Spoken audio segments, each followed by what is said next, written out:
Shalom pendengar yang dikasihi dan mengasihi Tuhan Yesus Kristus. Berjumpa lagi dengan saya Cynthia dalam waktu teduh. Marilah kita menyiapkan hati kita untuk mendengarkan firman Tuhan. Kiranya hikmat dari Allah Bapa yang memampukan kita untuk mengerti firman dan melakukannya dalam kehidupan sehari-hari kita. Renungan harian hari ini berjudul Kesaksian Seorang Ateis. Bacaan Alkitab diambil dari 1 Yohanes 3 ayat 11 sampai 18. Nats pembimbing hari ini diambil dari Matius 22 ayat 37. Demikian firman Tuhan. Jawab Yesus kepadanya, "Kasihilah Tuhan Allahmu dengan segenap hatimu dan dengan segenap jiwamu dan dengan segenap akal budimu." Karena saya menyadari bahwa kasih kepada Allah dan sesama merupakan inti ajaran kitab suci, saya membuat disertasi doktoral saya tentang The Concept of Love in the Psychology of Sigmund Freud. Konsep kasih dalam psikologi Sigmund Freud. Saya mempelajari bahwa pemikir berpengaruh yang tidak beriman kepada Allah ini tetap sangat menekankan pentingnya kasih. Misalnya, Freud menulis, cara terbaik untuk lari dari kesusahan dalam kehidupan dan melupakan kesengsaraan yang sebenarnya adalah dengan mengikuti jalan yang mengharapkan datangnya kepuasan sejati melalui tindakan mengasihi dan dikasihi. Dalam hal ini, Freud sejalan dengan Alkitab yang berfokus pada kasih. Kitab suci mengajarkan bahwa Allah adalah kasih.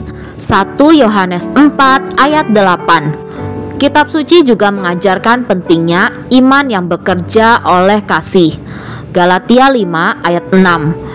Dengan demikian, masalah besar yang dihadapi oleh kita semua adalah bagaimana melepaskan diri dari dosa mencintai diri sendiri, sementara di saat yang sama kita mengasihi Allah dan sesama dengan sungguh-sungguh.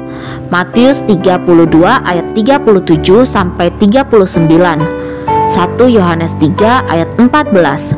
Injil yang berbicara tentang kasih Kristus yang mengubah kehidupan menyodorkan satu-satunya jawaban untuk masalah itu.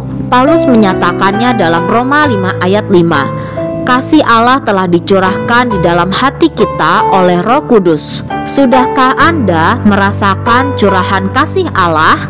Hanya ketika Anda mempercayai Yesus sebagai juru selamat, Roh Kudus dengan kasih-Nya akan mengalir di dalam dan melalui diri Anda.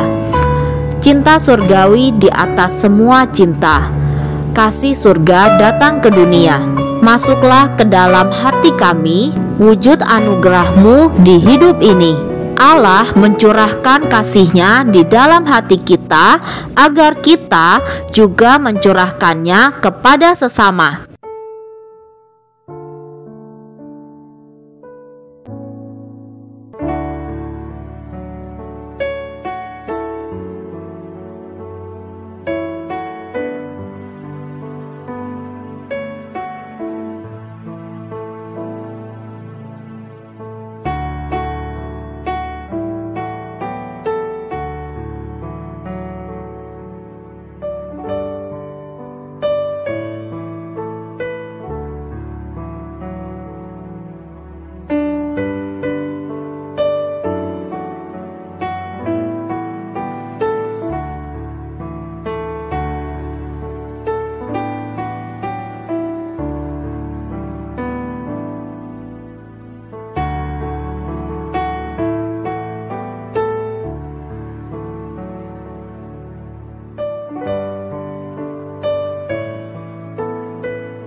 Demikianlah renungan harian hari ini. Sampai jumpa lagi pada kesempatan berikutnya. Tuhan Yesus memberkati kita semua.